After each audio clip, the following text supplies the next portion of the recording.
Good evening, dear listeners. Welcome to Behind the Headlines on J-Air. It's Monday, 17th of February, 2025. I'm your host, Adam Slonim. And tonight we face a brutal, undeniable truth. The water is boiling, and we still sit in it. We are the frog in the pot. The heat has been rising, anti-Semitism growing, incident after incident, each worse than the last. And we keep sitting telling ourselves, surely it can't go any further.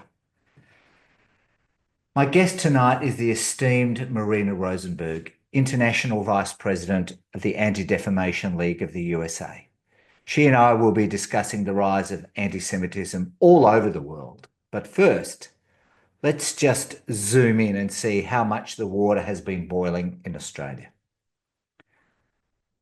The year was 1982, a time before Hamas, before Hezbollah, before Free Palestine, before any excuse to justify the slaughter of Jews. That year, 2 bombs detonated in Sydney, one at the Israeli consulate and one at the Hakoah Club, a Jewish sporting and social community hub. And what happened next? Nothing. No arrests, no convictions, no justice. The terrorists walked free as if it never happened. The government moved on, law enforcement moved on, and we, the Jewish community, were told to move on too. Police failed us then, and they fail us now. We thought they may have gotten better in 43 years, and we were wrong. The Opera House mob chanting "Gas the Jews" in 2023. No arrests, no action, nothing. The firebombing of a synagogue in Melbourne, the firebombing of a kindergarten in Sydney, homes defaced, cars torched. No arrests, no urgency, no political will. The Dural Caravan, packed with explosives targeting Jewish institutions. Delayed disclosure, no terror charges, nothing. This is not just a failure of police or government. It is a failure of the entire institutional framework that is supposed to safeguard our society. And this week, death threats being hurled not from masked extremists, but from New South Wales health workers, employees of the state, people entrusted to save lives, caught on video declaring they have and will continue to kill Jews. This isn't random. This isn't an accident. This is what happens when you allow hatred to grow unchecked. So what do the Dural Caravan, the Hakoah Club bombing, the Opera House mob, the Shul, the New South Wales health workers, the rise of anti-Semitism on universities, what do they all have in common? No one has been held accountable. No justice in 1982, no action against university mobs terrorizing Jewish students, no arrests of synagogue terrorists, caravan with explosives, near mass casualty event, and what do we get? Word salads from our leaders. This is institutional collapse, my friends. When hate is tolerated, it becomes normal. But this trajectory could have been stopped if only our institutions had done their jobs. But what have they done? Instead, they have betrayed us. And it's getting worse, not better. Let's go through them. The ABC, the taxpayer-funded anti-Semitism machine, spending years normalizing hate, demonizing Israel, giving airtime to extremists who justify terror. Every biased headline, every dishonest interview, every erasure of Jewish lived experience, The ABC is complicit in the normalisation of Australian anti-Semitism. And then there are the Greens, Australia's loudest megaphone for anti-Jewish hate. They cloak their rhetoric in the language of human rights while fueling the fires of anti-Semitism in our politics, our universities, and our streets, vilifying Jews at every opportunity.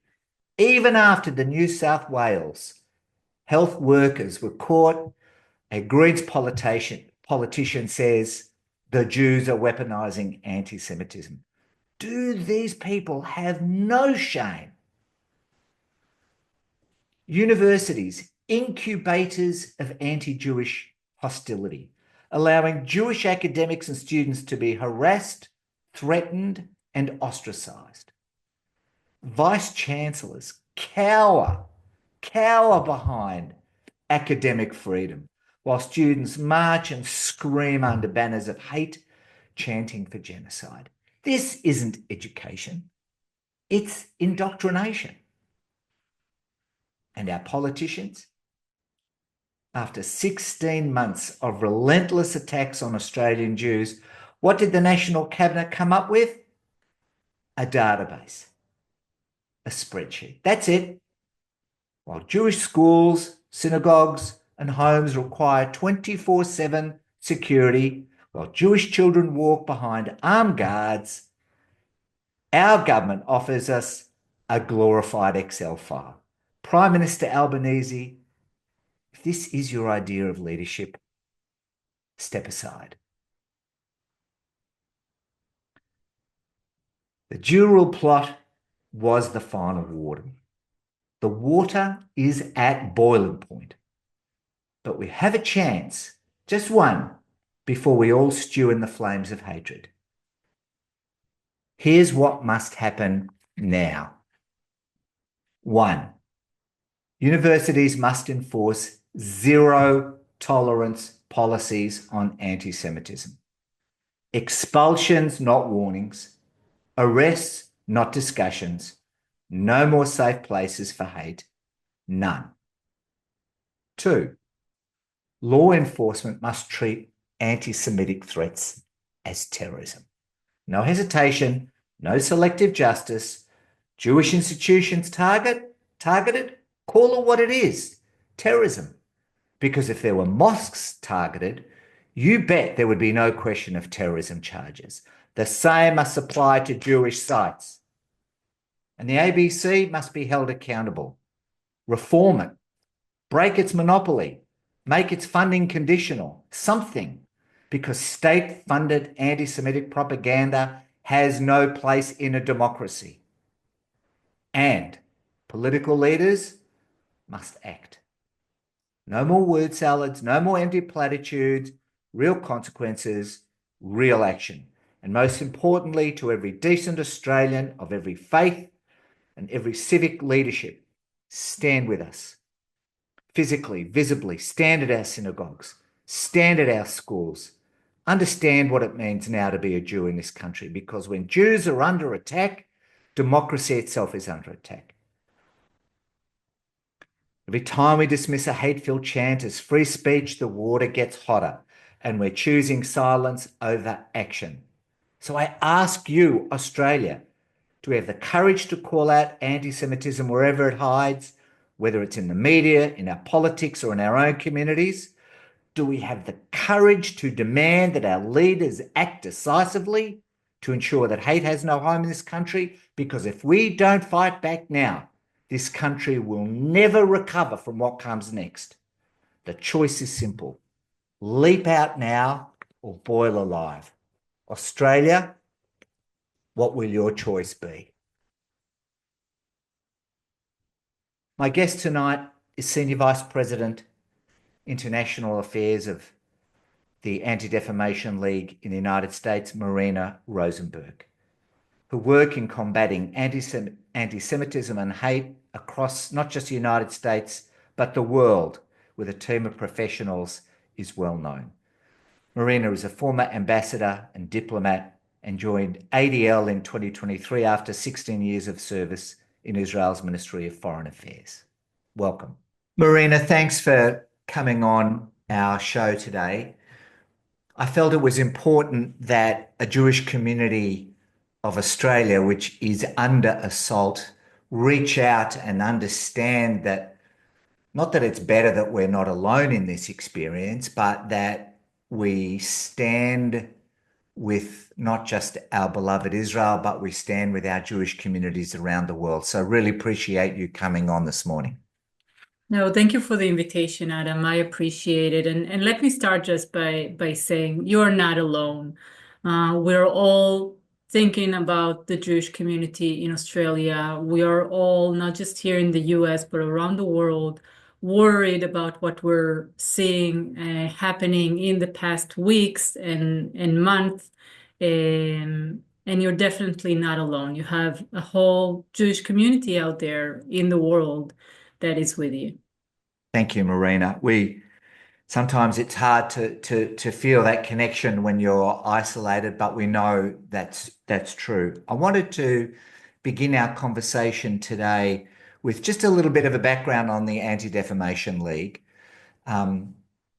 We've heard about the work that it's done over a long time, but I just thought a quick opportunity to tell us a little bit of the history and a bit of the work, how long it's been around, what is its mission, and how do you think the ADL has changed over the years? Sure. So the Anti-Defamation League, ADL, is the leading anti-hate organization in the world. We were founded in 1913, and our timeless mission has not changed since then. And it's to stop the defamation of the Jewish people and secure justice and fair treatment to all. And today, ADL continues to fight anti-Semitism and bias using innovation and partnerships to drive impact and to fight anti-Semitism and extremism wherever and whenever it appears. And we do so through research and advocacy, litigation, and education. And of course, we are a learning organization. And as I said, we're very much focused on innovation. And our work has been developing and changing and adapting during the last 112 years, and especially post-October 7th. And I'm sure that we'll talk about it later on. But I will say that we are a data-driven organization. We have 3 research centers here in the United States. One is focused on anti-Semitism. The other one is focused on extremism and monitoring and responding and working with law enforcement. And the third one is focused on technology and society, where we are in touch with social media platforms and gaming platforms and trying to work also with Congress and with other partners on how to better engage on social media and countering online hate, which has become a huge problem in the last years. And we will come back to that. I wanted to ask, and I know you're as head of international affairs for the ADL, given your international perspective, how have you observed the evolution of anti-Semitism across the world, and specifically before October 7th? What trends were you seeing? What did you see was happening for Jewish communities around the world? And then we'll talk obviously after, but just before that, what were you seeing evolving? So we know that anti-Semitism did not start on October 7th, and it's probably, unfortunately, not going to end with the end of the war in Gaza. And anti-Semitism is the oldest form of discrimination and hate against a people. And we, as the Jewish people, we've seen it for centuries, the classic type of anti-Semitism with the classic stereotypes against Jews controlling the world and the Jews being greedy and handling money, etc. And that type of anti-Semitism exists until today in the 21st century. We are seeing it in Belgium when there's a carnival that shows a huge Jewish puppet with a big nose and the Star of David with its hand in a greedy way controlling money. And this goes on until today. And we see it also in our research that I'll be happy to share later on about anti-Semitic attitudes, that people still believe the same classic type of anti-Jewish stereotypes. But of course, we've also seen, especially since the foundation of the State of Israel, the more modern way of anti-Semitism, which is anti-Zionism. And in a way, it's masking itself behind anti-Zionism and anti-Israel, but it's using the same type of hate that we've been seeing for centuries. So now instead of having a Jewish person drinking the blood of a young Christian boy, now it's turning into an Israeli drinking the blood of a Palestinian boy. But the concepts are the same concepts, unfortunately. And I do want to say that here in the United States, long before October 7th, we've been seeing a rise in anti-Semitism, with 2022 being a record year in number of anti-Semitic incidents. Then, of course, 2023 even passed that and became another record year since ADL started monitoring incidents in the 60s and 70s here. And unfortunately, I do not foresee that things are going to change in our numbers that are going to be shown soon about the incidents in the US in 2024. But it wasn't the same in all countries. There were countries when anti-Semitism was not on the rise and was either stable and talking about incidents or even going down. Like But where? as you all Like mentioned, where? Like which countries? well, in certain European countries that we've seen a drastic rise post-October 7th, things were not as bad before that. Even in Germany, Okay. and even France and other countries as well. But things have changed drastically since October 7th. Sure. So let's talk about that. Let's talk about October 7th. And I know you've reported, the ADL, a significant increase in the US, the Community Security Trust in England.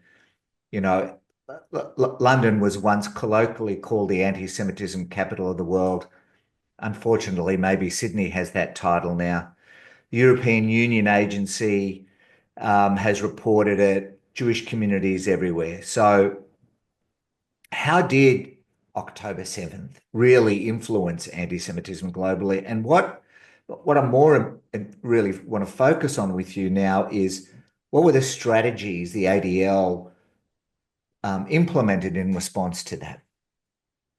Yeah, so on October 7th, and I would say immediately, either the same day or the day after, we've seen in many cities across the world manifestations against Israel, supposedly, but basically celebrating the massacre of October 7th.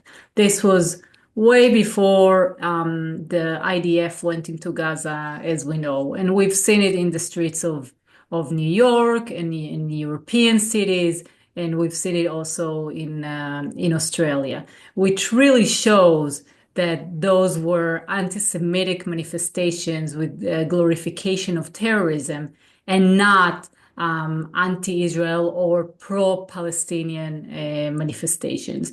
And the main trends that we've been seeing since October 7th. So first, really a surge, and I would say an historical surge in anti-Semitism around the world with rising incidents and also a rise in anti-Semitic hate speech and belief in anti-Semitic stereotypes. We've also been seeing the demonizing of Zionists. Yeah, and I'm putting it in brackets because basically it's of Jews. You've seen it in Australia as well, the doxing of Jewish doctors, for example, and we've seen it also here in the US and in other mainly Western European countries. targeting of Jewish lawyers or artists or writers. And I'm not even talking about the targeting of Israeli writers and artists and doctors. We've also been seeing the glorification of terror with flags of Hamas and the Houthis and Hezbollah in different manifestations. And also, what we've been seeing is the distortion and even denialism of the October 7th massacre, including using different conspiracy theories saying that it was Israel that killed its own citizens and they're just blaming the Palestinians and so forth. And what we've been seeing in a few countries, mainly in Latin America, like Colombia, Chile, in a way, South Africa on the other side, we've been seeing also governments that have publicly been at best anti-Israel, anti-Zionist, and at worst bluntly anti-Semitic, also turning against its own Jewish community, like in the case of South Africa, for example, and also more than once in other countries. So when we've seen all these trends and we've been monitoring it and we're in constant contact with our partners in the Jewish communities and beyond around the world, we have understood immediately that we need to change also our modus operandi and adapt to the new trends of anti-Semitism here in the US and around the world. So, for example, one of the main changes was our focus on what is happening on campus. So ADL was always active in a way on campus, but that was not our focus because there are so many other organizations that have been active there and supporting Jewish life on campus. But since October 7th, we really put a lot of effort, including having a report card here in the US, giving scores to 90 universities around the country as to how they are countering anti-Semitism on campus. We've also been putting a lot of effort into litigation, understanding that it's not enough just to give carrots and to cooperate and to talk and to ask for changes, and that we need also to use the legal tools that we have. And also understanding we've always put a lot of effort into partnership and allyships, but post October 7th, even more, especially with Jewish communities around the world. It was always clear to us that anti-Semitism is a global problem and not a national problem in any country. But post October 7th, I think that it became crucial to have really strong partnerships around the globe. We created a bit before October 7th, the J7, which is a task force of the 7 communities in the countries with the biggest Jewish communities in the diaspora. So this includes Australia and the US, Canada, Germany, France, and the UK and Argentina. And post October 7th, we've been meeting every week to share trends, to share best practices, to work together and act to counter anti-Semitism and to demand more action from world leaders. I really like the report card, and that's why I was writing the report card on how campuses are dealing with anti-Semitism. We also face a disaster here with our campuses. You know, many years ago, as an aside, Marina, a wonderful East European emigre, a great intellectual who fled the Hungarian Revolution, used to say to those of us politically active, when the left on campus go crazy, they're not your enemy. It's the presidents and the vice chancellors, that's our leaders. They're your enemy because they'll do anything to keep the peace and give the Michiganers everything they want. It's exactly what's happened. He said it 30 years ago. I'll never forget it. And we also have that problem, and I'll come back to that.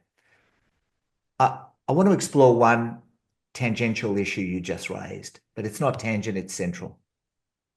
You talked about allies and partners. There's a great sense, I know, in many elements of the Jewish community of the silence of the partners and allies that we have built relationships with for so long. The women's movement is it's classic. It's classic. Silent, stumm. The many religious leaders, fine with words, but nothing happens. The creative arts, the many, many aspects of civil society, Marina. We have the Jewish community in America as here have been foundational builders of those communities. And when the chips were down for us, they walked away and have left us. So when you talk about, when you talk about building allies and partners, can I say, how do we trust them? How do we trust they have our back? Because after October the 7th, they didn't. Adam, I completely agree, and that's unfortunately another global trend post October 7th. We've been hearing it from Jewish partners all over the world about the deep disappointment of being left alone to deal with anti-Semitism. And we've seen it here in the US for ADL. I think it was, we noticed quite a bit since we were very active in supporting other communities, non-Jewish communities in the US in fighting hate and discrimination, because we always believe that we have to fight hate and discrimination together. Doesn't matter if it's against a Jew or a Black American or Asian or LGBTQ or a woman. And if we are together, we are stronger together. That was always our motto. And this is why we always supported other communities in the best way that we could. And unfortunately, we have not seen the same support and love and empathy post October 7th. Why And is when I that? Why is that? I mean, the photos of Martin Luther King walking with, I forget his name, the rabbi, walking in the March of Selma, and we know the stories, endless stories of Jews standing with others because it's right. Why have they left us? So I think that there might be a few explanations and it might vary a bit from country to country.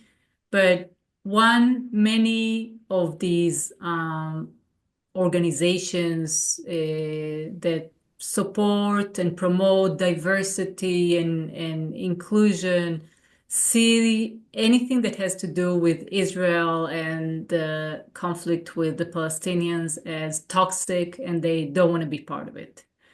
Others were convinced that the underdog are the Palestinians, and therefore, if they have to choose sides, it has to be the Palestinians. You need to unlock your iPhone first. I'm sorry. And another problem is that the inability of people to accept that Jews can also be victims. Because it doesn't go with what the belief, again, the stereotype is about Jews, about us being a strong, rich, not even a minority. People, many non-Jews don't realize that there are only 15 million of us around the world. They think that, there are billions of us, right? So it's difficult to empathize with somebody that you don't see as a victim. And for different groups, it was different explanations. But at the end of it, most of them were not there. That made me appreciate even more the very few that were there for us and that are still there for us, especially if it's political leaders, politicians that may have paid they had to pay for choosing the wrong side, for being on the side of the Jews, but still did it because it was and it is the right thing to do, and we really have to appreciate it. But when I talked about partnerships post October 7th, I meant mainly within the Jewish community, because too many times we are also fragmented, and we either maybe not fight each other, but disagree on things and compete with each other instead of working together. And if something should teach us post October 7th is that we need to work together inside each one in our country, but also across the borders and internationally. We need to be there for each other. And I agree with you 100%. Allow me to ask an even harder question about the Jewish communities. One of the things that's clear in all this is that as law-abiding citizens, and I'm talking about Jewish communities in the West, as law-abiding citizens, as believers in the fundamental ethic of pluralism and tolerance and respect, I feel at times that our governments and our security agents take advantage of that. They know we're not going to be aggressive. They know that we will accord with the wishes of society in coming to terms with things when our emotion says we should be screaming louder and we should be criticizing our government and we should be hammering our point of view rather than being this traditional role of good citizens. Marina, is it time that we threw that jacket away and said, yeah, we were good citizens, but now we're angry citizens? Is it time? Do you see it with the work of the ADL anyway? Look, I don't know if anger will help us here, but we need to ring all bells and to yell and scream to get the attention of governments that are not doing enough or not aware enough or don't care enough. Because at the end, anti-Semitism cannot be and is not a problem of Jews and the Jewish communities. It's a problem of any Western society, and especially of democracies that value the same values that you just mentioned, of pluralism and diversity. So it's the job of the government and the law enforcement to protect its Jewish citizens. It shouldn't be until the they work don't. of... Until they don't. Right, right. But you know, Adam, I think that it's even more complicated than that. Because in the Western world, and I might be generalizing a bit here because there are many countries, but in general, most governments are aware and recognize that there's a serious problem of anti-Semitism in their country and around the world. Many of those governments have taken steps in the last 16 months, positive steps, but it's just not enough. And it's not enough maybe for two reasons. One, because this is a new type of anti-Semitism that is empowered that we have not seen in the past centuries, and they don't know how to deal with it. But also because it cannot be only the responsibility of governments. The situation is, we're facing a global emergency of anti-Semitism, and it requires a whole of society approach. Yes, we need the governments and we need leaders to lead, and we need the parliaments to have better legislation, and we need the law enforcement to actually use that legislation. But we also need, as you said, the administrations of the universities and civil society. And we need CEOs in the private sector to protect their Jewish employees.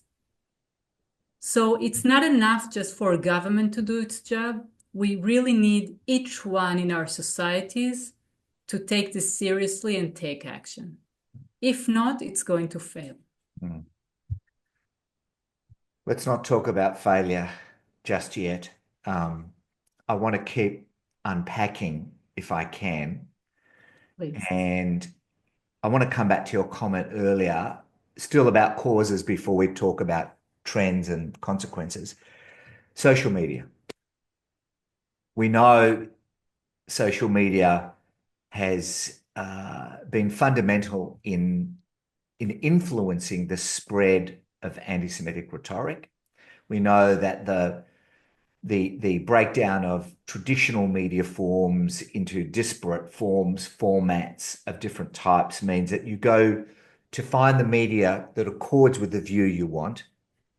And what steps can we take? The question is, what steps can we take to mitigate this other than just getting into that endless cycle of, answering and posting and so on. But what real steps can be taken to mitigate this?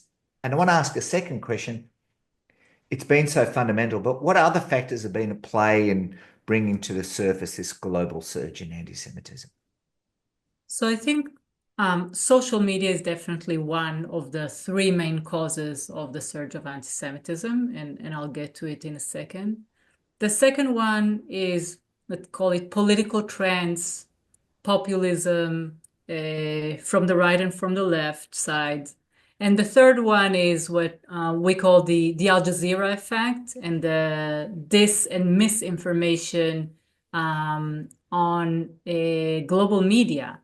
Not just from channels like Al Jazeera, that obviously from an ideological point of view, that's what they're doing, that's what they want to do, to foment anti-Zionism, anti-Semitism, and they're unfortunately doing it very well. And there are other channels like Iranian channels of communication, Press TV in English, Hispan TV in Spanish, that also spread anti-Semitism and anti-Semitic stereotypes, but also, Western channels, right? Like BBC The and other Australian channels. Broadcasting Corporation I just used the phrase earlier, it is an anti-Semitism machine. It demonizes Israel.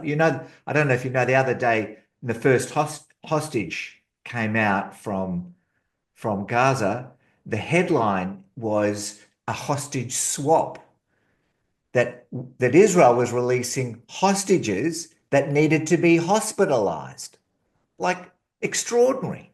And, and Adam, unfortunately, I wish it was only one channel in Australia and one in the UK, but like mainstream media channels, newspapers, TV channels all over the Western world have done the same thing.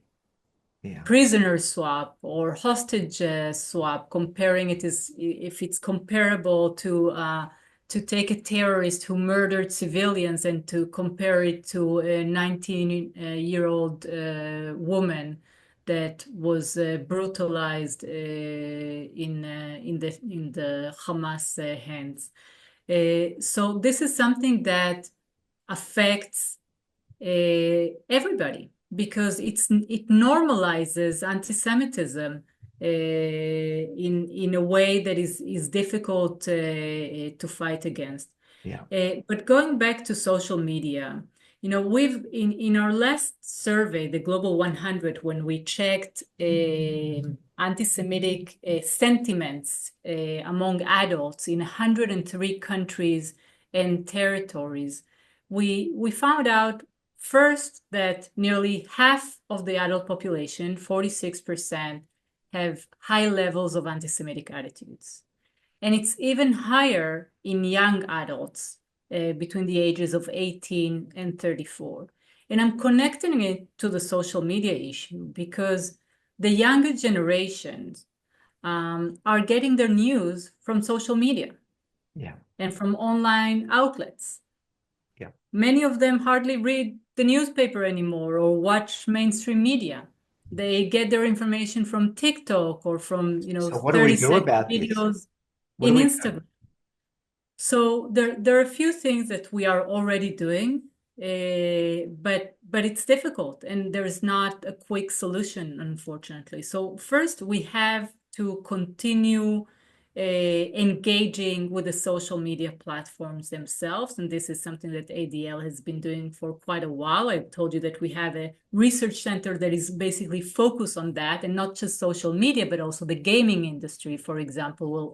We see anti-Semitism on the rise over there, and it affects mainly the younger generation, but also to work with governments and legislators to have better legislation to combat online hate and disinformation and misinformation. And it's already getting harder with artificial intelligence because it's going to be more and more difficult to identify what is actually the truth.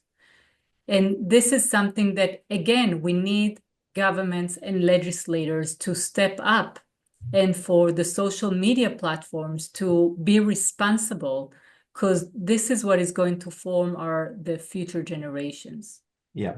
But I want to add, Adam, if you don't mind, also there's a personal a role here as well, because in some polls that I've seen from other organizations here in the US and in other countries, asking Jewish people if they encounter online hate, many of us do, and then if we report it, and many don't.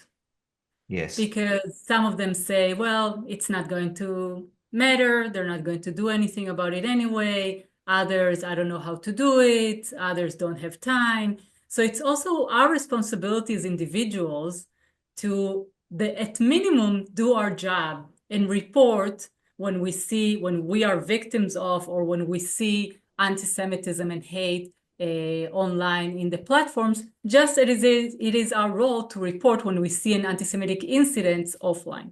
Yeah, the reporting thing is very important, but it's often not brought to the surface as something we should do. I also want to talk about, one of the answers, if there is such a thing, to this is education. Yeah. I wrote an article recently which said we've spent a lot of time and a lot of effort in Shoah education. We've got nothing back for it. It's black and white. And I know it's a bit of a smarmy view, but it comes back to this issue of the community leaving us to our own devices, not standing with us, which when we talked about partnerships. However, we can't not do it.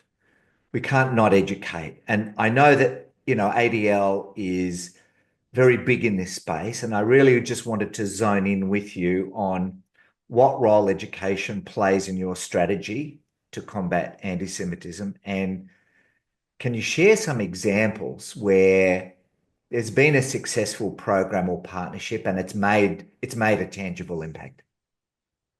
Yes, of course. I'm a fierce believer in education as a way to change hearts and minds.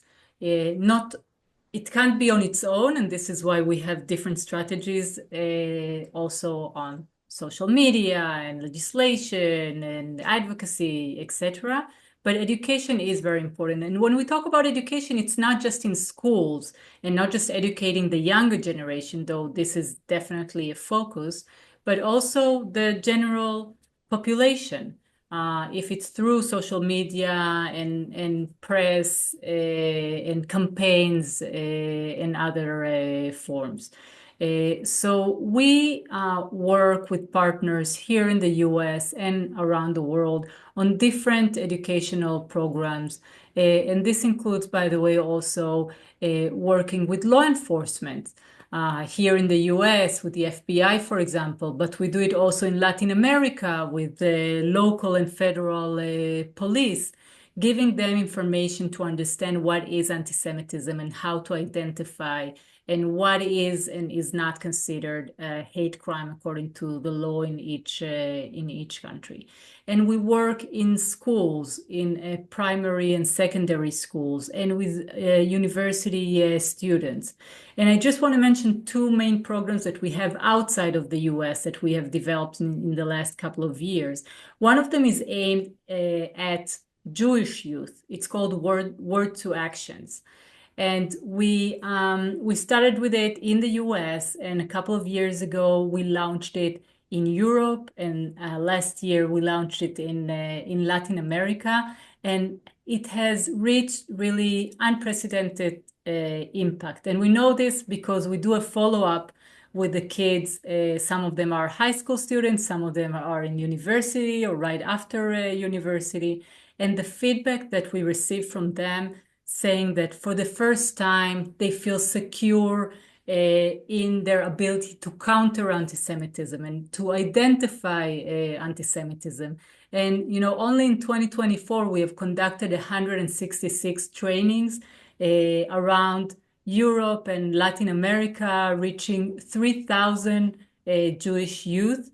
And I've been in a couple of encounters with these kids, and it's really uplifting to see that we're making an impact.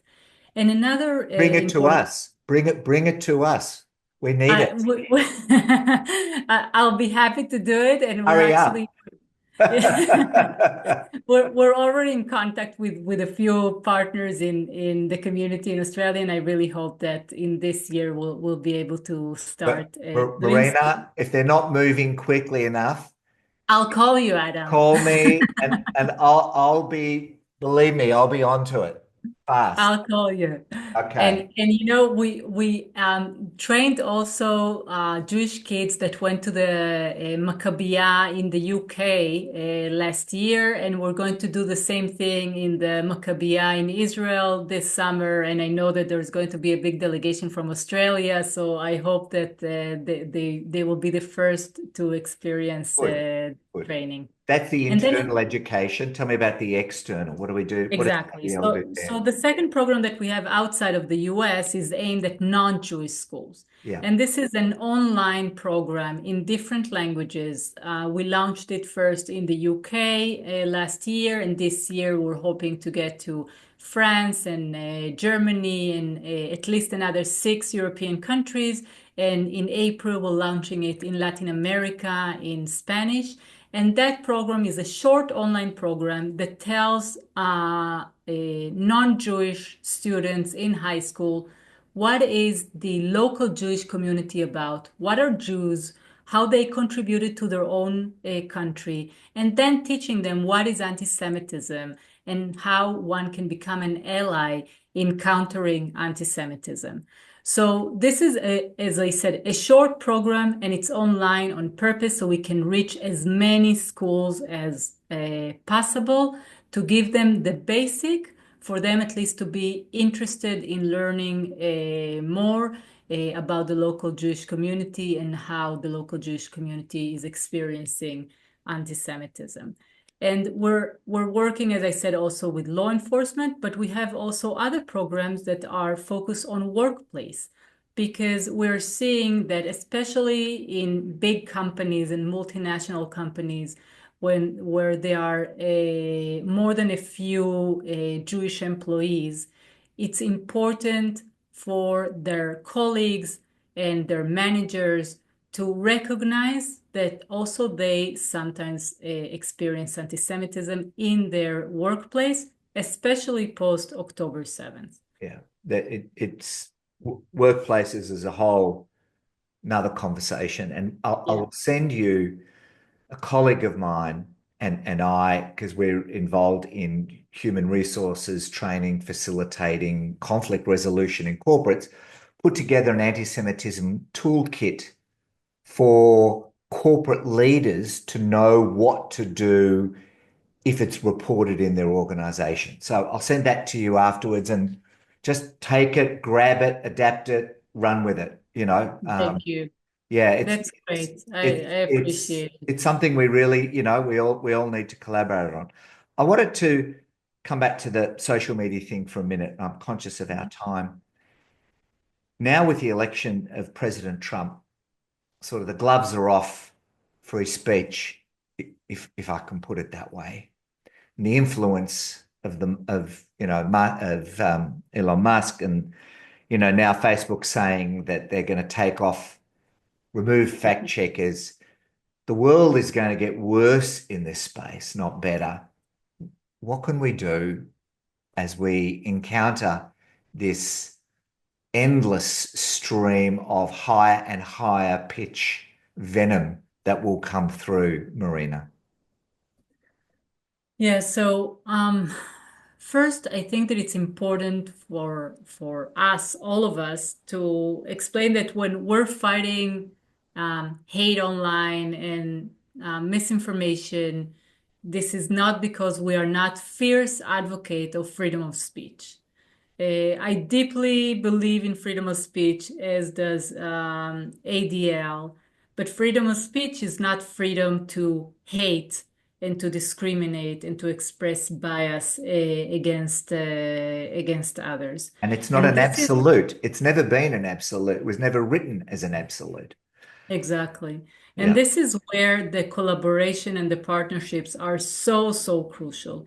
And I am hopeful, Adam, that especially on this topic, we will be able to collaborate also with other communities because it is a joint challenge. This is not about anti-Semitism and anti-Jewish hate or bias. It's against everybody. Yeah. It's against women and LGBTQ plus and black, white, all the colors of the rainbow. So we really have to work together here and to encourage governments to be brave, because also governments around the world are being very careful.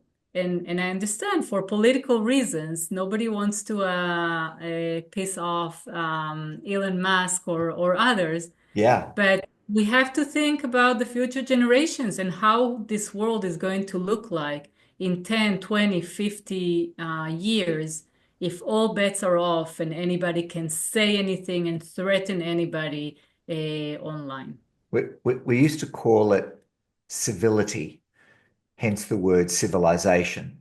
And, when Donald Trump first came onto the scene and ripped that band-aid off, Marina, as we know, what's underneath? It's a sewer. And it's a shame. I wanted to just ask one final question. Looking ahead, what emerging trends or threats concern you the most about anti-Semitism? How is the ADL positioning itself to deal with that? And how do you feel about the next few years and where this is all heading? So, Adam, if we have time before that, I would love to say something about what we're seeing in Australia and Sure. why we are so concerned.